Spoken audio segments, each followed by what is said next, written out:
Hi lovelies, or welcome if you're new here. I'm Linz. So I am going to be making just my version of a fairly basic sort of like tomato pasta sauce, or you could use it for other things as well.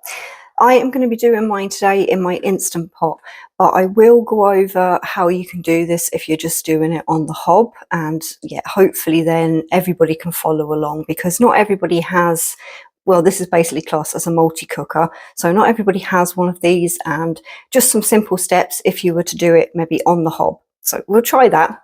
Now I'm just going to bring this down just for a second and show you.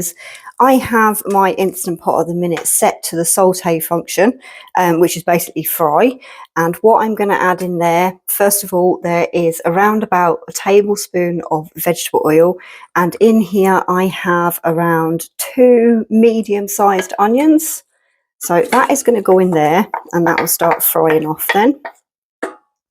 Other ingredients I am going to be using today are some garlic cloves. Now, if my garlic cloves are looking just a little bit strange to you, that's because what I do with mine is I buy them when they're on offer, I prep them and take the skins and stuff off, and then I pop them into the freezer.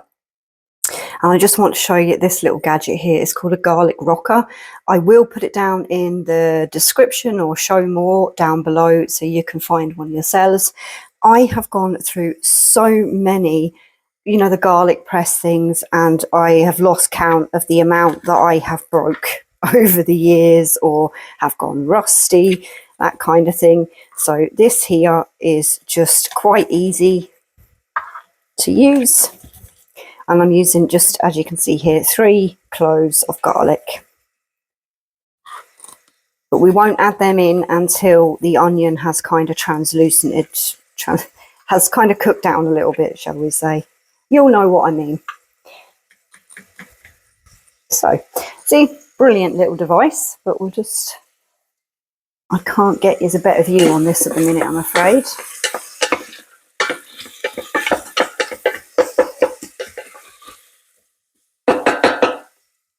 I see if I can bring it over a little bit. It's not much better, but you're getting a rough idea of kind of what's going on in that pan. Now, if you were to do this on the hob, obviously you would just heat up your oil in your saucepan and put in your onions and fry them off a little bit, as you would normally do if you were frying off onions, I suppose would be the thing. Now, I will say this could also be adapted to do in a slow cooker as well, and I have done that. I'll bring this back up and I'll carry on waffling why that's, there we go, why that's frying off a little bit. So basically I would do all these steps if I was doing it in the slow cooker. If you have a multi-cooker, you can turn it into a slow cooker as well, just by pressing the button, magic. But you would do all these steps to start off with in the pan, in a frying pan or on the hob, and then you would transfer it into your slow cooker. Now, what makes a really good pasta sauce, in my opinion anyway, is the longer it's left to kind of simmer or cook. But with the advantage of having your multi-cooker, your pressure cooker, is basically you can sort of like do 4 hours of cooking there in around 20-30 minutes, which is absolutely fantastic, especially if you don't have that much time to spend faffing around and waiting on things to cook and simmer down. So I reckon that these onions, they're soft enough. We'll just carry on, because everything else is going to happen when it goes in for the pressure cooker. So now I am just going to add in that garlic.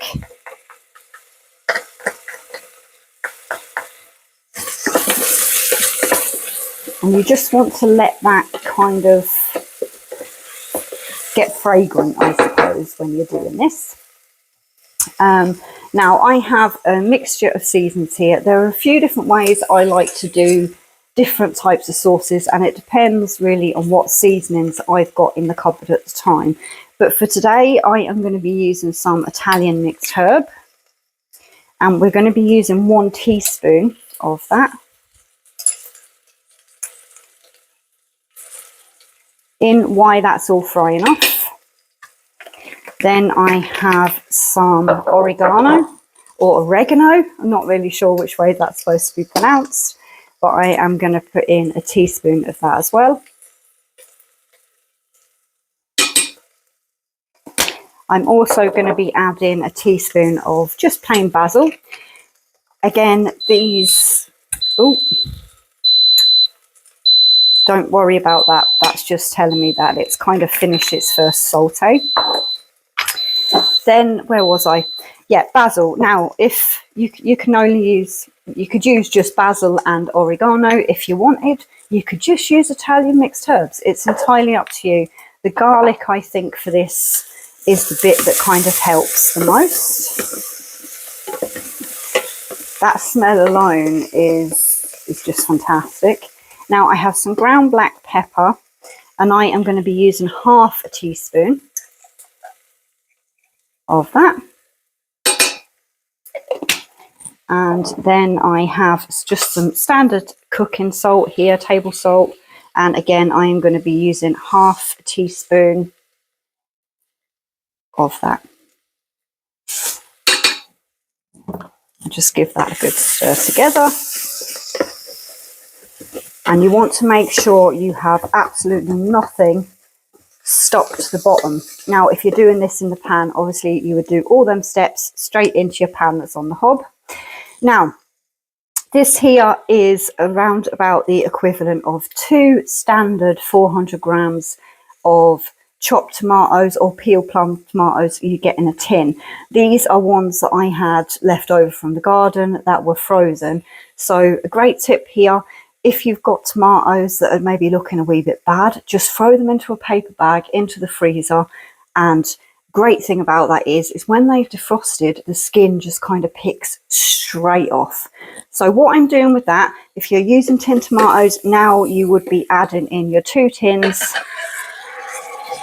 the whole lot straight in there. And I just like to break mine up a little bit.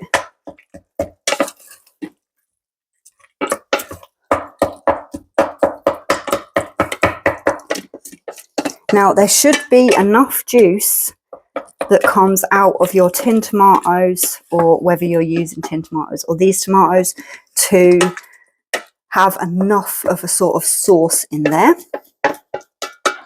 So that's that. I'll just kind of just show you that. Now we are going to pop the lid on. Now, depending on what sort of system you're using, you want to set this to sealing. Now, if you are doing this on the hob and in a pan, you are just going to basically bring it down to a very, very light simmer. But the difference here is with this one, I am going to set this onto high pressure for 25 minutes. That's about to do a big beep now at the minute, so I'm not sure how well that's going to bring that up, if you can see that at all. And that's just letting me know that it's started. Now, that has to come up to pressure. It can take 10 minutes or so. Then it's going to do is 25 minutes. And when it's done that, then you want to leave it for around 10 minutes, which is called natural release. So you're not touching the dial or anything up here. You leave it for 10 minutes. Now, most of these multi-cookers will bring up sort of like an L or something after that, and it will say, it will do a count up sort of thing for how many. It doesn't really matter how long you leave it for after that. If you forget it and it's 15 minutes, no big problem at all. But when it gets to the 10 minutes after that, then basically what you're going to do is you're just going to release the rest of the pressure out of the Instant Pot until it pops, and then it will come up. But I'm going to bring you back when that's happening so I can show you, just in case you want to see it rather than me just yabbering on. I'm not sure how good I am at explaining things sometimes, but that is that. Now, if you're doing this on the hob, lovelies, this is why a slow cooker would come in handy. You want to set it on a really low simmer for as long as you possibly can, maybe 3 hours, I would say, but that is my personal preference, and everybody is going to have their own way of doing it. You can literally just cook it up like this, simmer it off for maybe half an hour or something while you're waiting for your pasta. Then your pasta shouldn't take that long, but you know what I mean, and then it would be done. But as I said, I am going to come back to you when this is done. Sorry, I've got completely muddled up there again. if you're popping it into the slow cooker, then put it on high for about 4 hours. That is what I would do. But anyway, I am going to be back when this has done its 25 minutes and it's lapsed its 10. And then I will show you how I just finished this off. And that's it.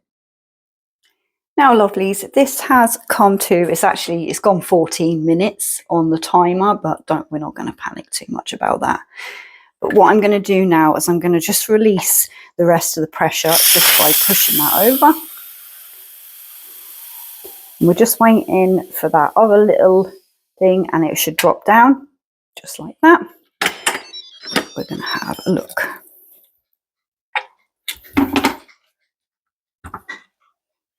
I'm going to give it a stir. Now, this is where it's completely up to you after that. I would recommend giving it a taste test just to check for seasoning and things. But because I am so used to doing this recipe and I know these tomatoes can be a little bit acidic, what I'm going to do is I'm going to add a teaspoon of sugar. Now, this works by sort of killing that acidity that's in the tomatoes, and it will also, if you've used sort of like ginger and garlic, sometimes that can cause that little bit of acidity as well.